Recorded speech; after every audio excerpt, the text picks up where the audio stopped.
boredom, let's learn some It Is Well With My Soul in the key of C, which is also a great key to sing it in, right? That's one of the reasons why we're doing it in C. And this is a flat picking version. I've done a fingerstyle version, I think in the key of G. So if you're interested in that, go check that out. But today's flat picking. We're going to talk not only the solo, but I want to talk about the rhythm side of it, because I built this solo to be played with other folks or maybe in a performance setting. So I hope that you're able to use it in that setting. If you're watching somewhere else besides the website, you need to come over to banjobenclark.com. If you join as a Gold Pick member, you're able to download these tabs and the Jam Track MP3s and hundreds of other lessons that I would love for you to check out. Let's jump right into this verse for It Is Well With My Soul. Before we jump into the tab, I want to mention that lots of different chords are used to play this song, and it's going to vary depending on who you play it with. I've got some substitute chords in here that get into the minors, and so it can be played more simply. But I encourage you to go ahead and use this solo no matter who you're playing with, because it might sound good even if they're using the more straight-ahead cowboy chords to this song. Beyond that, this song has lots of space in it. It's going slow, and we want to let it breathe, but it's difficult to get the feel for the song just by reading the tab. So I want you to use the tab to reference where my fingers are when you need it, but I would encourage you to more so listen and watch what I'm doing and try to feel it, because we've got to use a lot of expression here, and sometimes those notes don't line up exactly with the timing that it's communicated in the tab, and that's okay. But feel it and play it differently than me if that's the way you feel it. Now, as we pull up the tab, we've got our melody is hanging out on this octave down here, so it's going bum bum bum bum bum. Okay, so we've got mostly notes above the melody, and we're going to take a cross-picking approach at those, at least for a couple measures, to where it sounds like this.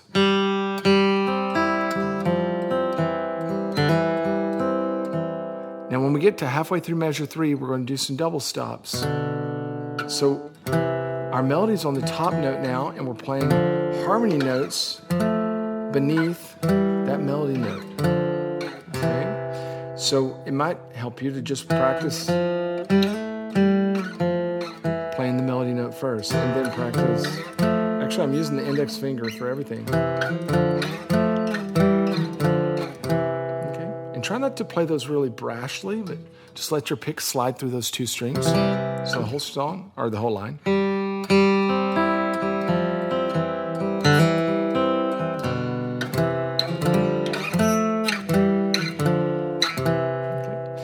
That next line, walking down into that A minor. You'll notice that I don't have pick stroke directions beneath the notes, and that's because it's going so slow. I can essentially play everything with a downstroke if I want.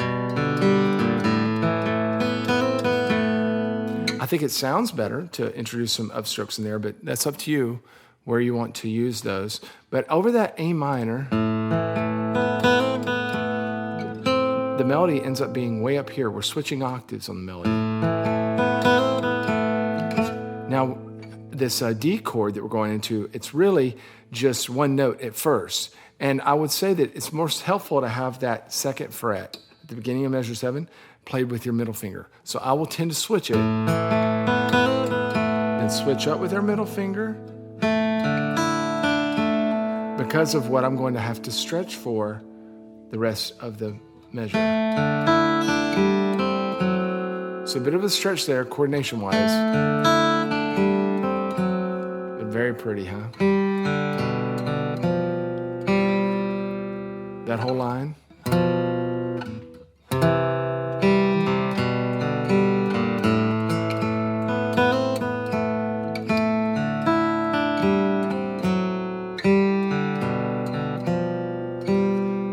Next line we have a brush. So the melody note's way up here. We're going to get into a lot of brushes here.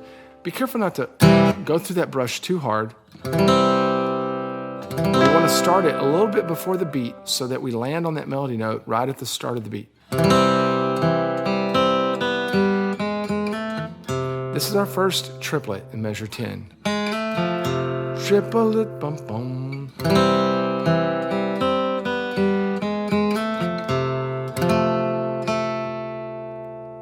D minor. right into another strum. And you'll see the grayed out note there on the 5th string. That's just because I'm muting it with the fatty part of my ring finger. Then I'm doing a G7 chord and releasing the melody note. Might take a little practice. Whole line.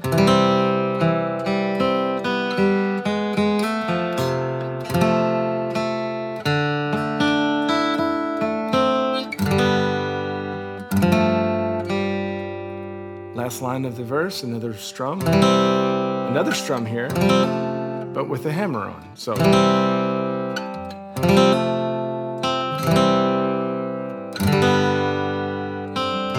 then we'll have a lick to end it.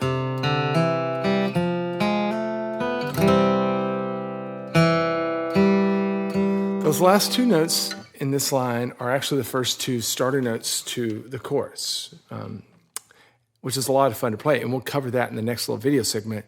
A reminder, if you're not watching over on the website, that I would love to have you on board as a Gold Pick member. So come on over, banjoandclark.com, and check out the benefits of being a Gold Pick member, including downloading this tab, getting this full 30-minute lesson, and much more.